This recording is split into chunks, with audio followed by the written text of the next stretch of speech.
The Green Legacy Initiative, spreaded by Prime Minister Abiy Ahmed, was launched in 2019 to combat climate change and to restore environmental degradation. Ethiopia has been making various preparations in order to plant tree seedlings across the nation. People, all walks of life, are planting tree seedlings to plant 700 million tree seedlings across Ethiopia. The House of People's representatives, staff and senior government officials has planted tree in the Arat Kilo area. So to tell us more here, I am joined by Dr. Nuguse Meshasha, Secretary General of Professional Affairs. Thank you, Doctor. It has been a very important event, and Ethiopia has been making an immense change with regards to working on the climate change challenge of the world. Our government and Ethiopian people together, they plant 700 million seedlings of different species of trees. With this, Ethiopia is becoming a champion. It has been making great records in the world scenario with regards to climate change mitigation efforts. And we, as House of People's Representatives of the Federal Democratic Republic of Ethiopia, has come here to Arat Kilo area, and we are planting trees. And we planted trees of more than 500 species of trees. Some of them are trees of non-food items, and some are with food items, including avocado, mango, and different species of trees. So you can imagine that this is a great or it's a massive effort done by our Ethiopian citizens, and the government has been dealing with this very important and seminal work in the last 7 years. As we all know, in the last 7 years, we planted more than 40 billion seedlings. And this year alone, we have planned as people and government to plant 7.5 billion seedlings. And it's huge and a very great number, as you can see how much that is compared to many of the efforts being done by even developed countries. So Ethiopia is one of the leading states with regards to climate change efforts, which has been very visible in the last couple of years. And we've been witnessing lots of changes with regards to the rainy seasons in the country, and also having a very conducive environment. And we have been working on environmental protection and also combating erosion and soil fertility challenge that we have faced in the previous years. So as you know that the forest level in the country was reduced to 3%, but by now it has gone beyond 20% of about 23% of the afforestation program has helped to increase the forest level or the rate of the afforestation to 23%. So you can see that this is a great intervention as a government, and we have been facing the global climate change challenge. With that, we have been witnessing erosion in many parts of the world. We've been witnessing drought in many parts of the world and famine. So Ethiopia has been one of the greatest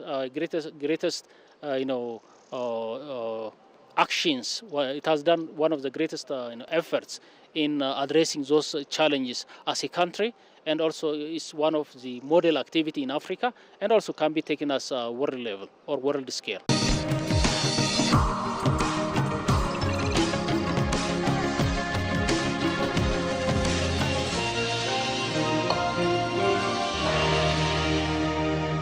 Not only Ethiopia, many other countries are facing these climate challenges. So it's not only for one country. What is your view on that in order to collaborate and mitigating climate change in collaboration efforts at regional level too?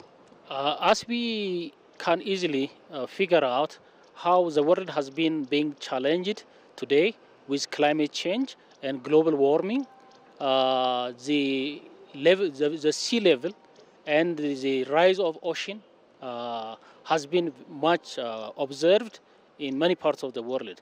Even in the developing countries, in the developed countries, they have been, experiencing tsunami and typhoon and other, global challenges, which has been threatening the very survival and existence of citizens of the world.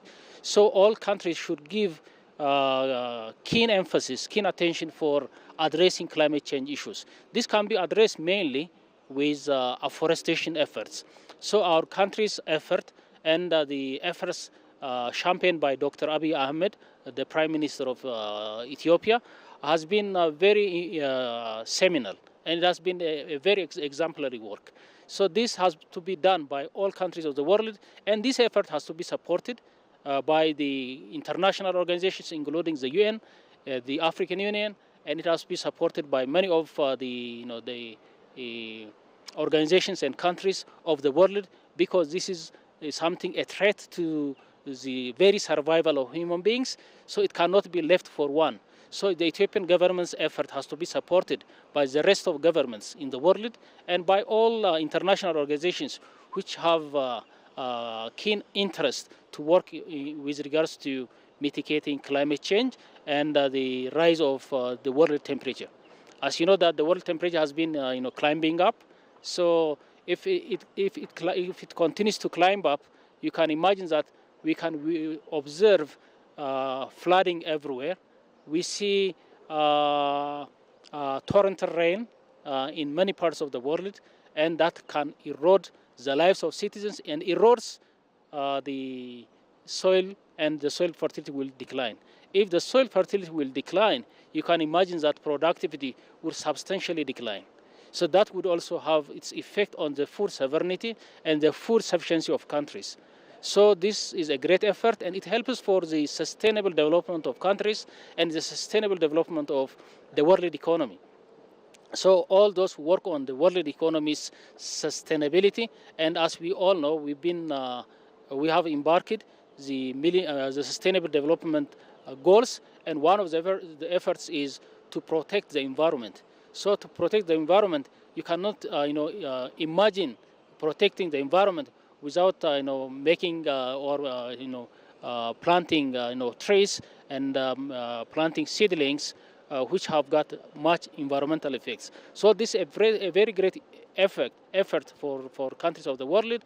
So this is the climate change problem is not the problem that you can only observe in Ethiopia, as you already explained.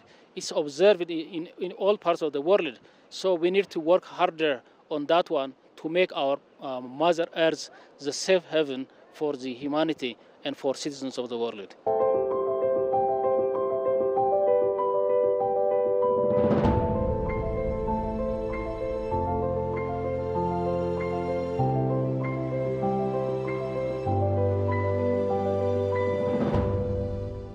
Since the Green Legacy Initiative started in Ethiopia, I think it has been 6 years, and we're at the 7th, I think. So what major results have been achieved in your view? In my view, as you explained, the Green Legacy Initiative, which has been embarked by the Prime Minister as one of the exemplary work he has done so far in the country, and it's an exemplary work for Africa.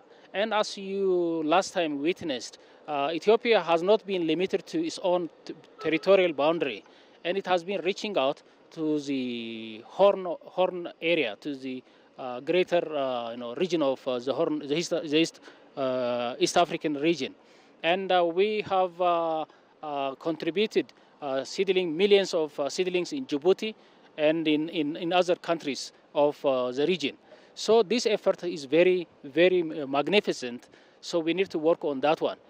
In Ethiopia alone, in the past 6 years, we have made a greater contribution to our economy and also to the world's climate change challenge by planting trees. And we've been examining as a layman, of course, that the climate change or the being dry in some areas has been changed into places of better moisture and conducive situation has been created, and the rainy season has improved a lot, and this means it would help to fill the dams that we've been building.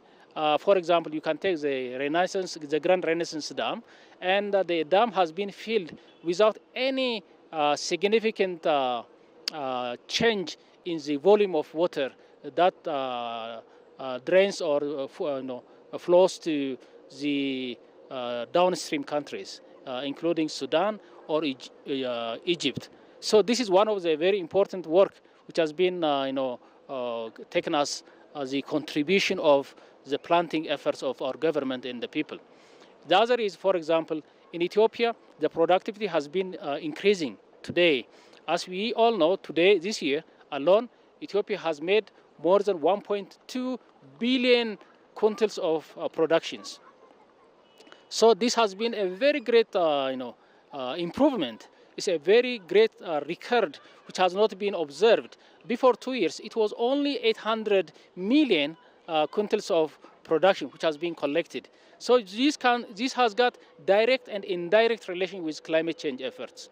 So the so far done activities with regard to mitigating the environment, planting trees, and our afforestation efforts has been increasing the productivity of the agricultural sector and all other economic sectors. And at the same time, you can see that the soil fertility has been also much improved. And this year alone, Ethiopia is planning to make use of 1 million hectares of land as an additional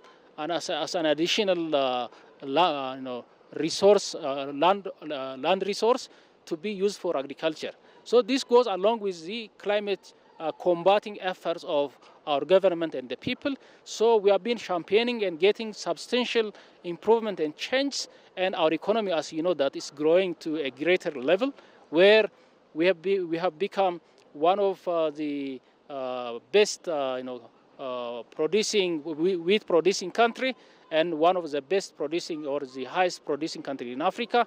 This cannot be done with without fighting climate change challenge, without mitigating the dryness of some of the localities and the areas. And so you can imagine that the afforestation and the planting of trees with food and non-food items would have a greater influence in the efforts to make Ethiopia one of the best, practicing best working countries with its economy. And it's becoming one of the 5th largest economy in Africa, as we all know.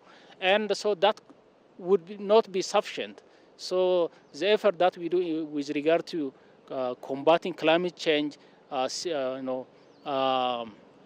planting 700 billion seedlings, which is much unthinkable in most countries, because it requires you huge money, it requires you huge labor, it requires you huge agricultural preparations.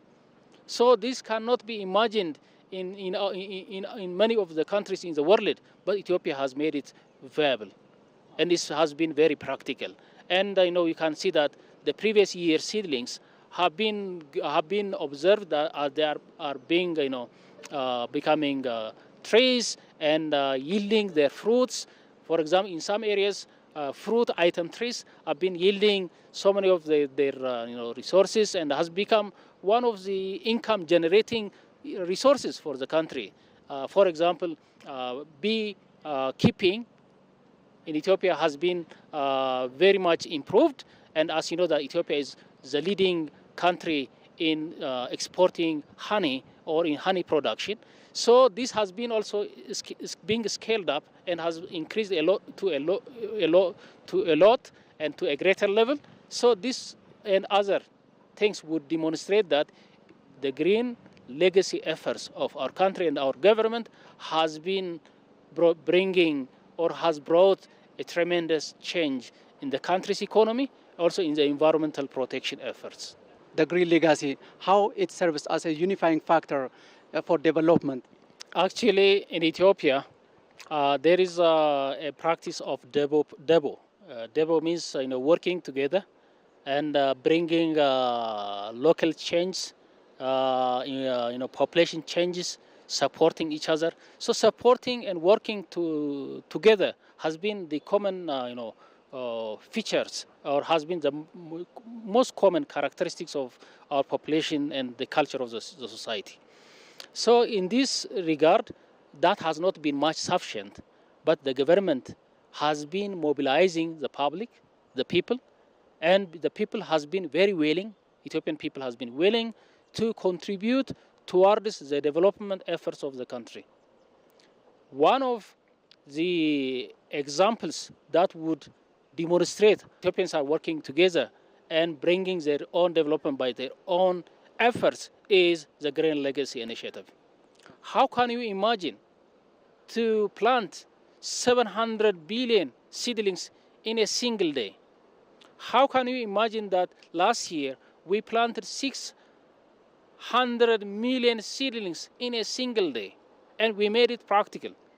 And yet, before last year, before 3 years, or in 2023, we planted 500 million or half billion seedlings in a day, and we make it practical.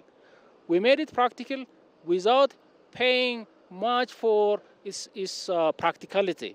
What the people do is they came out from every house early in the morning, despite the showery rain in the early in the morning. Everybody walked out and came out to the places where the seedlings are being planted, and everybody is doing, and everybody has contributed a lot. So this is a very exemplary practice. It's a very exemplary thing which can be taken as a model for many of the countries which follow the footsteps of the Ethiopian government and the people with regards to climate change. So this is an immense work, and it has been, championing Africa, which we know that Africa has been much, known for its being afforested, but recently the afforestation has been, reduced because of man-made and non-man-made, causes or factors. But by now, this has been observed in Ethiopia, and many countries are taking the examples of Ethiopia, and they are following the footsteps of the country, and they have started to plant that one. And we have seen this, that many of the countries recently, we have heard in the global news media that they have been trying to adopt what Ethiopia has done so far, and taking that example to their own. So Ethiopians being collective and being mobilized, they can do something miracle. Dr. Nuguse Meshasha, General Secretary of Professional Affairs, thank you very much for insight. Have a good day.